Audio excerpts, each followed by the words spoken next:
¿Qué tal? Bueno, vamos a hacer de alguna manera un pantallazo rápido sobre lo que es el sistema neuroendocrino.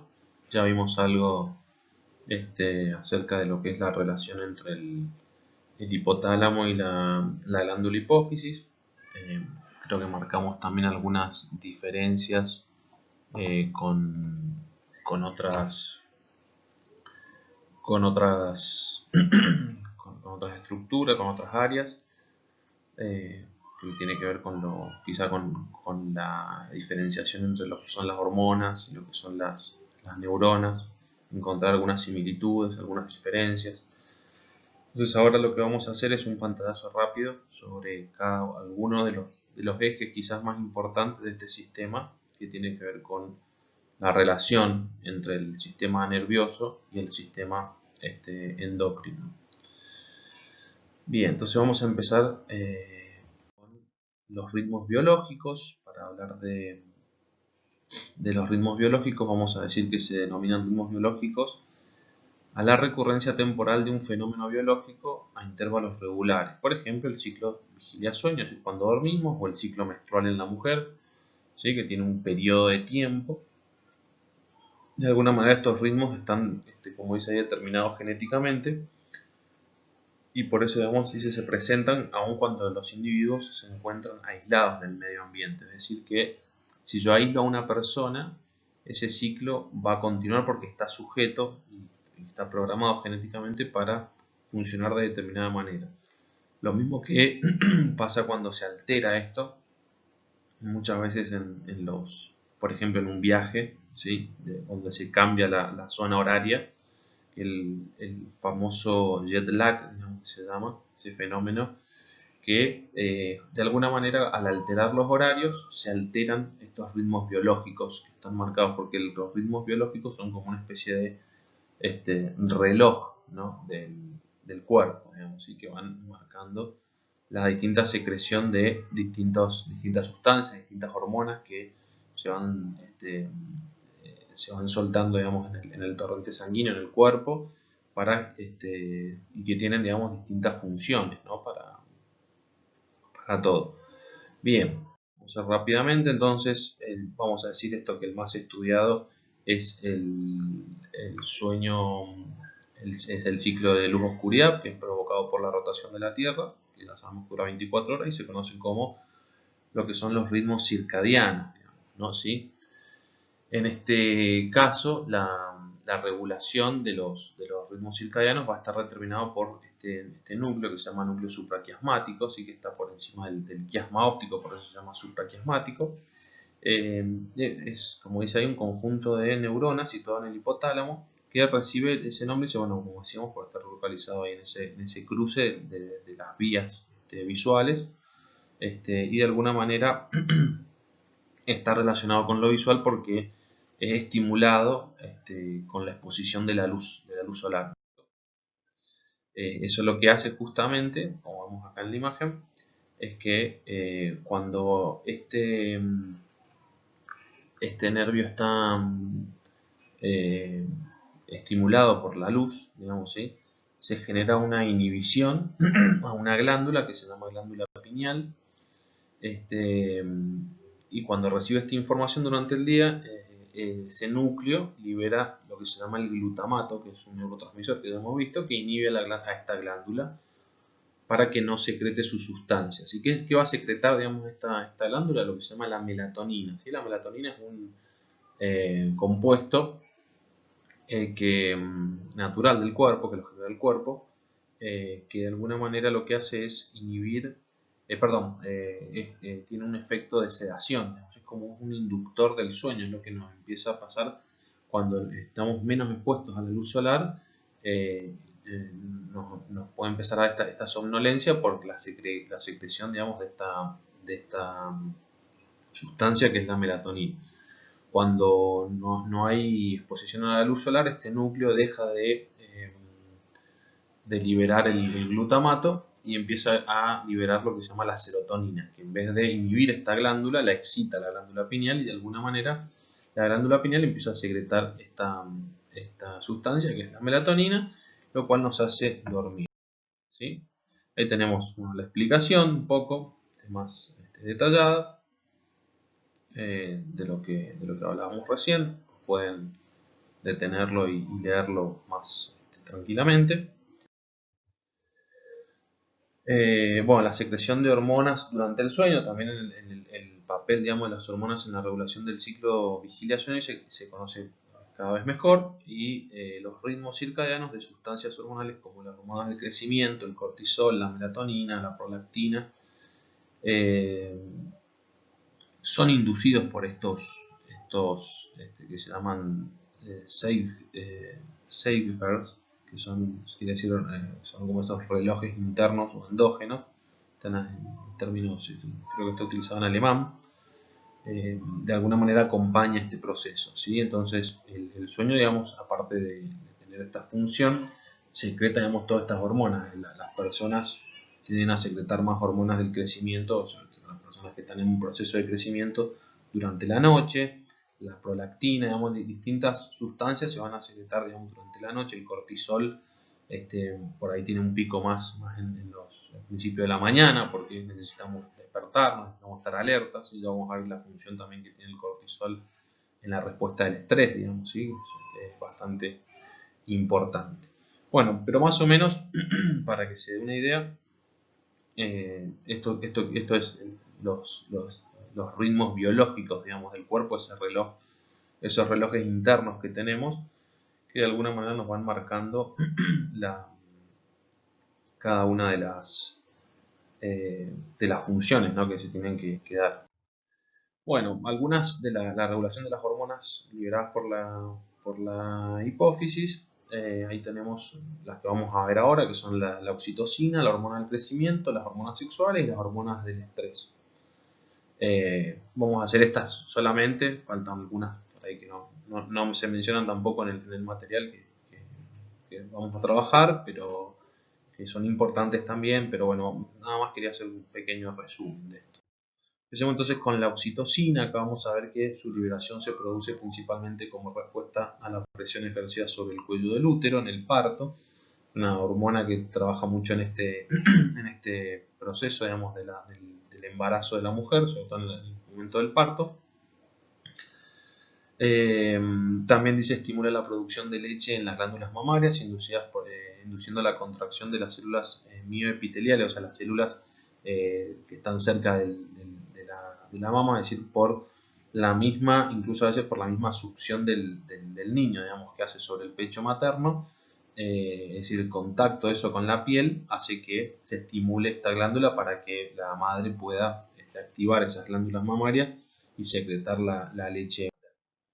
Así una explicación rápida que tenemos ahí del ciclo, digamos, ¿no? Es decir, desde la hipófisis, la oxitocina, cómo va, o estimula de alguna manera las contracciones en el útero, contracción del músculo liso en el momento del parto, y abajo la contracción del músculo liso de los conductos sexuales, digamos, para la bajada de la leche materna, ¿no? Sí, tenemos esas dos, digamos, sí que son las importantes. La otra no la vamos a tomar ahora. Bien, después tenemos la hormona del crecimiento. Esta es el hipotálamo, digamos, se encarga de controlar la secreción hipoficiaria de la hormona del crecimiento a partir de la secreción de dos neurohormonas. Es decir, acuérdense que siempre esto se trabaja en ejes, digamos, ¿no? Es decir, el hipotálamo generalmente va a ser el que va a regular esto, porque va a liberar hormonas, o sea, neurohormonas que se llaman, porque son del hipotálamo, que van a ser hormonas, ¿sí? ¿Cómo es que se llama? Hormonas, le vamos a decir, liberadoras de, ¿sí? Y la hipófisis, a su vez, en muchos casos también va a liberar hormonas liberadoras de, o sea, es decir, que va a ir del hipotálamo. Estas hormonas, algunas, el eje, digamos, sí se compone de el hipotálamo, la hipófisis y el órgano diana, digamos, o sea, el órgano al que va. Puede ser la glándula suprarrenal, puede ser la tiroides, puede ser, digamos, sí, distintas zonas, ¿sí? Y de ahí se secretan las hormonas directamente al torrente sanguíneo, más o menos a nivel general. Después tenemos otras excepciones, pero no las vamos a tratar. En el caso de la hormona del crecimiento, que es la GH, Acá el hipotálamo lo que va a hacer es va a liberar por vía sanguínea la hormona inhibidora de la liberación y la hormona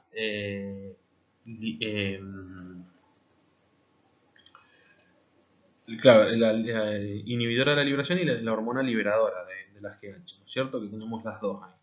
¿Para qué libera una inhibidora y otra activadora? ¿Sí? Para que de alguna manera se dé el equilibrio, ¿sí? Si no podríamos o no crecer, ¿sí? Cuando esto está desregulado justamente las personas pueden tener problemas del crecimiento, pero bueno, justamente se libera un inhibidor y un activador de esto, ¿sí?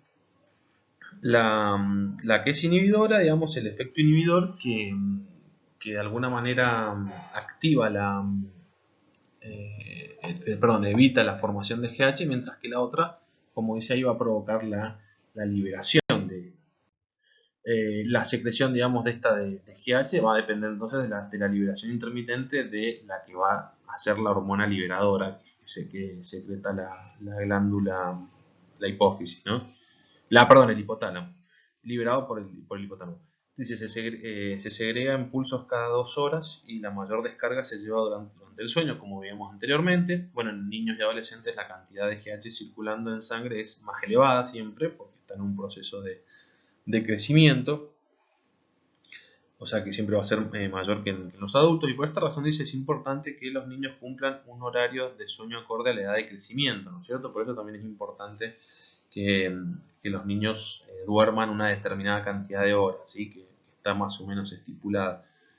Cuando esto se altera, pueden haber consecuencias en el crecimiento, ¿no? del niño, en el desarrollo del niño, ¿no? ¿Sí?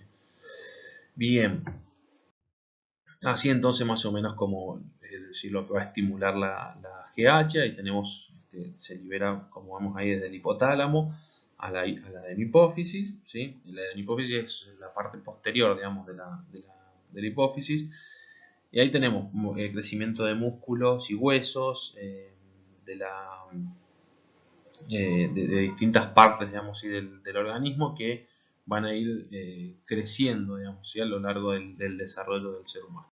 Bien, pasemos a las hormonas sexuales. ¿Sí? Dentro de las hormonas sexuales vamos a encontrar el eje reproductivo, ¿sí? Como dice ahí, los vertebrados, comprende el hipotálamo, las células gonadotropas y gonadotropos de la adenopófisis y las gónadas, ¿sí? Que las gónadas van a ser los ovarios en las mujeres, las hembras, y los testículos en los varones. La función principal entonces de estas es la producción de gametos, que son en el caso del hombre los espermatozoides, en el caso de la mujer los óvulos, serían los gametos. Pero estas, digamos, de alguna manera como que no se producirían sin la existencia de hormonas gonadales, o sea, las cuales tienen además un papel fundamental en el desarrollo del organismo y la conducta reproductiva, ¿sí? Del organismo en general, digamos, para la reproducción.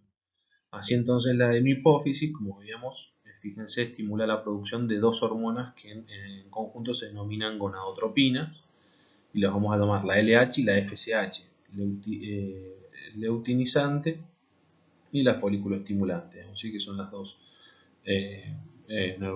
hormonas que libera la hipófisis. Estas viajan, digamos, hasta llegar a los órganos que son, como veíamos, las gónadas, que son en el caso de los hombres los testículos, en el caso de las mujeres los ovarios.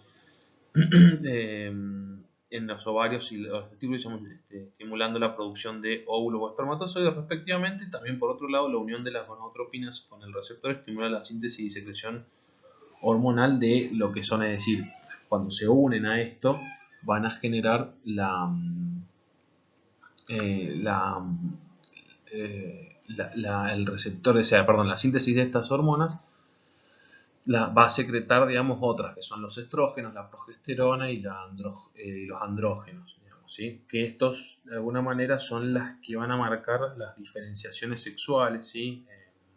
Tanto para el desarrollo, tanto en el hombre como en la mujer. Vamos a tener, digamos, a secretar las mismas hormonas, pero en distintos niveles, distintas cantidades, digamos, ¿no? Ahí tenemos como una especie de esquema para que sea que es más sencillo de verlo. Ahí en el eje, dice eje hipotálamo, hipófisis gonal, entonces el El hipotálamo, fíjense cómo empieza también de nuevo de base, una hormona liberadora de gonadotrofina, ¿sí? La hipófisis va a liberar estas dos, esto va a liberar las gónadas, ¿sí? Y la gónada va a liberar, aparte de producir los ovarios, los óvulos y en los testículos del varón los espermatozoides, va a liberar estas otras, los estrógenos, la testosterona, digamos, ¿sí? Que son como los andrógenos, en diferentes medidas. ¿Para qué? Para ir marcando esas diferenciaciones sexuales, tanto en hombres como en mujeres, digamos, ¿sí? Las características. Bueno, vamos a la hormona del estrés. Acá vamos a ver que la respuesta del organismo ante una situación de amenaza es un claro ejemplo de integración neuroendocrina. ¿Por qué? Porque se produce una serie de reacciones que preparan al organismo para la respuesta de huida, miedo o enfrentamiento. Es decir, ¿por qué esta integración? Porque como en los anteriores, de alguna manera, no necesariamente, pero aunque sí, pero no necesariamente necesitamos un estímulo externo. Pero en el caso del estrés, en la mayoría de los casos, hablamos de que nosotros captamos un estímulo que es amenazante, y de esa manera se desata, ¿sí?, todo este ciclo del estrés, digamos, en el organismo, ¿sí? O porque nos lesionamos, porque nos pasa algo. Ahí lo vamos a ver más fácil. Ante un estímulo donde tenemos los niveles bajos de cortisol, el hipotálamo libera una neurohormona, factor liberador de adrenocorticotropina, que es la CRH, que actúa sobre la hipófisis, como otra vez veamos, hipotálamo, hipófisis, y vamos a llegar a en este caso sería la glándula suprarrenal. Acá entonces vamos a tener que actúa sobre la adenohipófisis, estimulando la liberación de adrenocorticotropina, que es una liberadora de la hipófisis, y va a liberar otra sustancia. O sea, es decir, esa hormona viaja hasta la corteza suprarrenal, generando la liberación de cortisol, que es la hormona que va a participar en la respuesta general del organismo, ¿sí? Ahí tenemos, por ejemplo, un esquemita. Entonces, como decíamos recién, desde los neurotransmisores, o el estrés, la enfermedad quirúrgica, emocional, algún estímulo que captamos estresante, ¿sí? Incluso puede ser cuando nos quemamos la mano, ¿no? Cuando nos quemamos la mano, se desata todo este mecanismo, y el cortisol llega, o sea, por ejemplo, a la punta del dedo, que es donde me quemé la mano, y actúa, ¿sí?, para que esa herida cicatrice más rápido, digamos, ¿sí? O sea, nos ayuda a cicatrizar esa herida. En otros casos activa, digamos, la circulación, tiene otros efectos para generar la lucha, la huida, digamos, ¿sí? Nos pone en alerta. Y por eso la desregulación de este eje, cuando los niveles de cortisol son muy elevados, vamos a encontrar distintos tipos de trastornos relacionados más con la ansiedad, ¿sí? Así que, bueno, eso es todo entonces por ahora. Quería dar un pantallazo general para que se entendiera un poco estos puntos, estos ejes, digamos, ¿sí?, tanto en el caso del estrés como en el sueño, como en el tema de la diferenciación sexual, digamos, ¿sí?, para dar un marco más o menos general de esto, ¿sí? Nada más entonces.